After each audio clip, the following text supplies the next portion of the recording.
Welcome back to my channel. My name is Dylan Jarris and I am a military spouse. I'm a mom of 2 boys and I'm an Etsy shop owner of 6 years. And I've slowly built a really strong business to where we do $300,000 to $400,000 a year on the platform year after year after year. I'm also on Amazon and Shopify, but Etsy is my main platform. And now I teach other people how to build multi-6-figure Etsy businesses for themselves and their families. So today I'm going to talk about a mistake that I see so many people making right now, whether they have an Etsy shop or whether they're thinking about starting an Etsy shop. And the mistake that I'm seeing is people selling things that they themselves like. Now, you might think, you're supposed to be passionate about your product. Like, how can you sell something if you don't like it? I would ask you this question. Are you the customer that you want to sell to?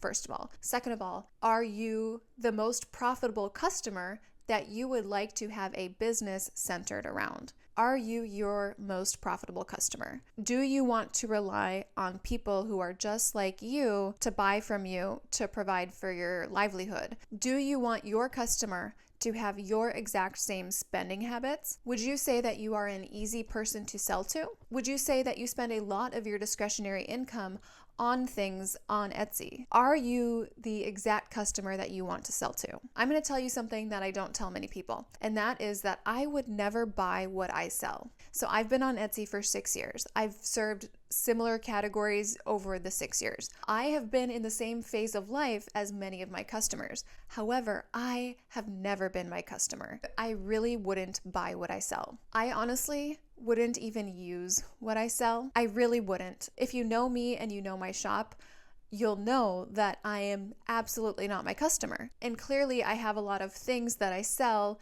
in my home because I'm shipping them out, but I would never use those things within my home. Some people think that you need to be passionate about the product that you're selling in order to be successful on Etsy, but this is absolutely not the case. I actually think that if you are not passionate about the product and you don't have a lot of strong opinions about the product, that you don't identify strongly with the product, I think that you have an opportunity to sell more and to be more profitable. You do not need to be passionate about the product. The thing you need to be passionate about is the transformation that you're selling and the benefit that you are giving the customer through your product. You are selling an experience. You are selling a feeling. You are selling a solution. You are, maybe in a small way, but you are changing someone's life in a certain way with your product. That's the part that you need to be passionate about.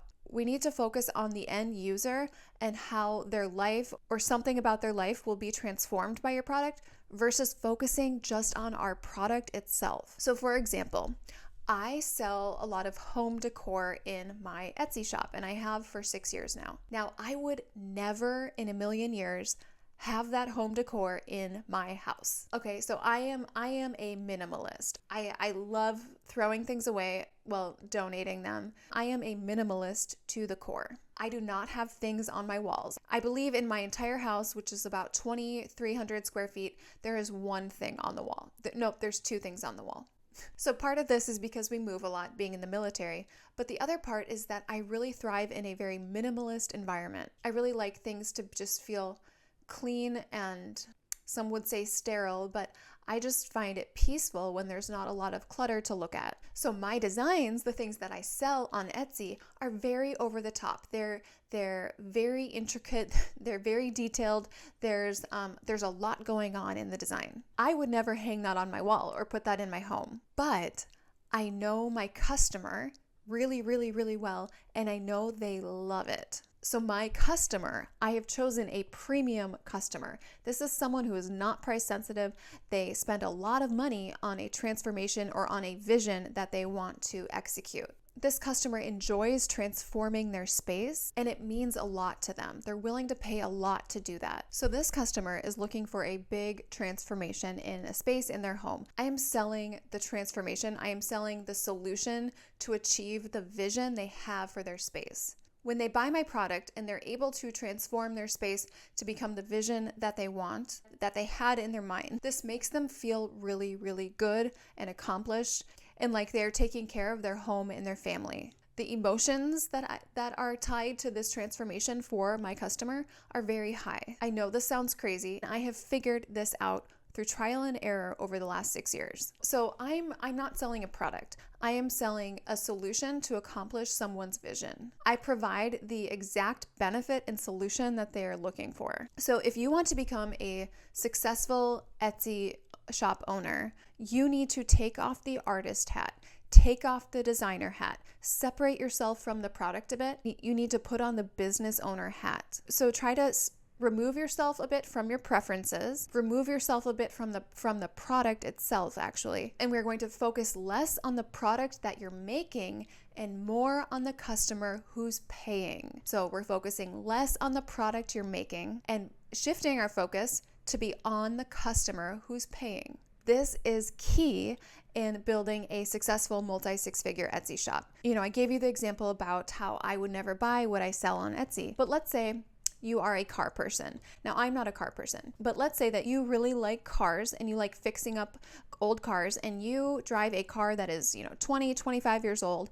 It has like 200,000 miles on it, and your plan is to just drive this thing into the ground, right? Like you do not buy new cars. You are a used car for life type of person. So you might think, oh, I love used cars. I love old cars. I love driving them into the ground. So I'm going to have a used car lot and I'm going to sell what I like, and that is 20-year-old cars. It might feel really out of alignment for you to have a Mercedes dealership where I don't even know, but maybe the average price point's like $100,000 or $150,000. So you might think, that's not me. That's not what I don't feel in alignment with that. So I wouldn't do that business. But you need to remove your preferences and focus on what is more profitable. Who is the more profitable customer to sell to, and do that. And keep in mind, I am talking to people who want to make Etsy their full-time, consistent, stable, year after year income. Something that is, multi-six figures, something that is not just, something they're dabbling in, not something that's just a little side hustle, some little extra play money. I'm talking to people who really want to build a big business on Etsy and want to make a lot of money. And that means shifting your focus to be more about the person who is going to be paying you, this person is paying your bills. You have to know what they want. Otherwise, if you're just putting out a product and hoping someone buys it, you don't know who's going to buy it. That is a surefire way to slide downhill pretty quickly. And while that might have worked on Etsy a couple years ago, when everyone's getting these stimulus checks, that's not going to work long term, and that's not going to give you a sustainable multi-six-figure business. So another example is I might really love peanut butter and jelly sandwiches, okay? Yes, I'm a very simple kind of girl, but if I was going to open a restaurant, I would not open a peanut butter and jelly sandwich restaurant. I'm going to see where the revenue and where the margin is at. I'm going to see what type of customer goes out to eat a lot, what type of food do they buy on a repeat basis, and what does my profitable, ideal customer like to eat, and what would they buy? That's what I'm going to sell. Even if I don't like that, that's what I'm going to sell. I'm not going to sell what I like. That's not the most profitable way to run a business. I'm going to think about, who do I want to pay me? Who do I want to spend money with me? And what do they want? We are most likely not the person that we want to be targeting in our shop. If my shop was really based around selling to people who are like myself, I would have just run my business into the ground. It would have been just a complete dumpster fire, and I'd probably be in a corporate job right now. This would not have built me consistent year-over-year multi-six-figure income. And the reason I know this is because every time I have tried to come up with a product idea or maybe a color scheme myself, right? Something that I like, that I'm drawn to, the aesthetic that's really me, everyone knows kind of what they're drawn to, right? Colors, combinations that they're drawn to. If I had built a shop around the things that I like, the colors that I like, the combinations that I'm drawn to, that would have completely flopped. And I know this because every time I've tried to come up with my own idea for a product, for a unique aesthetic, or a product that maybe I was really drawn to and I thought was going to become a top seller, those listings just crashed and burned. They completely flopped. And it's because I was focusing on things that I liked, but I'm not the person who's buying my stuff. I am not my customer. I missed the mark because I'm not aligning my products with the transformation and the vision that my profitable customer has. So when I make something I like, my customer doesn't like it. But when I make something that they ask me for, that they tell me they want, that they tell me they would like, it always does better. And that is because I am not my most profitable customer, and I've accepted that, and I keep that in mind when I'm coming up with product ideas. I ask myself, Is this something that Dylan likes? Is this something that I'm drawn to?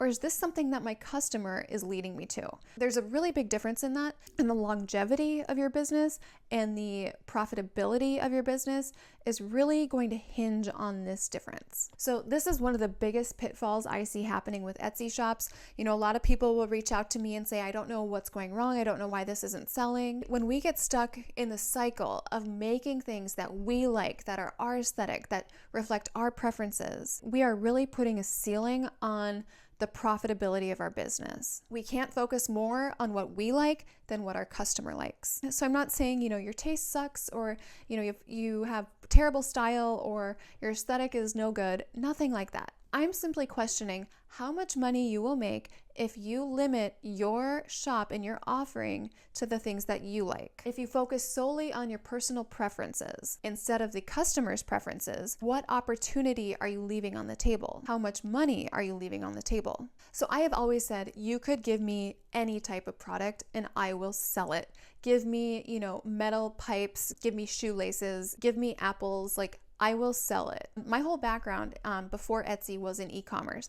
I was a buyer for Zappos, which is, it's owned by Amazon, and then Zulily, that was up in Seattle. So I have been a buyer my whole career after college, and that is the foundation that I'm coming to you with. When I worked for Zappos, my first category that I bought for, what I was kind of overseeing, was action sports. So this is like the surf, skate, category. Now, I was just out of college. I went to school in Virginia where I thought every day I needed to wear dresses and I was like a girly girl, right? So I show up to these trade shows, these action sports trade shows, and I'm not trying to fake it.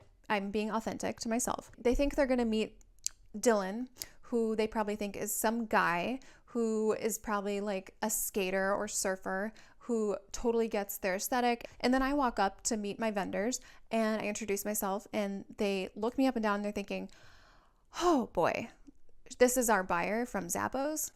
Okay, that was a bit of a hurdle I had to get over. I had to prove myself a bit. I never ended up fitting the vibe, and I was surrounded by people in a category who loved the product, wore the product. They were all about the product. The product aligned really well with them. And for me, it was the opposite. What this meant was that my whole foundation, my whole business foundation in e-commerce taught me how to build businesses that did not rely on my personal preferences for what I thought looked good. This taught me to build businesses based on what my customers wanted, based on learning about my customers, and based on the data to make those business decisions. So no, I did not trust myself to buy things that I thought looked good for this category. I learned about my customer and I looked at the data, and that's how I made my business decisions. It really made me a better merchant and a better business owner to learn how to build a business in that way, to start with a category and a product that I didn't identify with. So in my program, when you work with me, this is why I teach you how to build a business that does not rely on the artist or designer mindset. I teach you how to build a business that is a strong,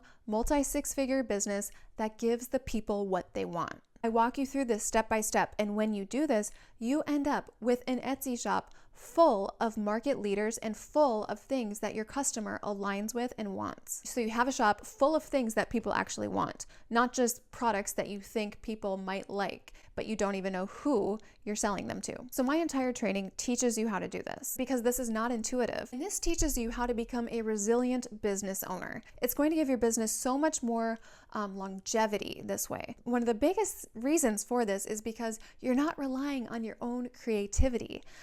When you rely on your mind and your preferences and your creativity for what products you have in your shop, it can get very exhausting, right? Because when you're a business owner, you're in your business every day. And if your success relies on only your ideas, that is going to drain you. A lot of people that build their businesses around their personal preferences and creativity and their own ideas, they end up getting kind of burned out and losing inspiration. And when they lose inspiration or feel like they're lacking in creativity, they step away from their shop because they feel like they have nothing to give to it anymore. It really sucks them dry. So I teach you how to look outside of yourself, rely much less on your own ideas and your own creativity, because I'm teaching you how to look outside of yourself for product ideas. And you're actually giving people what they already want and what they're already planning on buying. It's so much easier to do this. So you're not just putting up listings that you like and that you are drawn to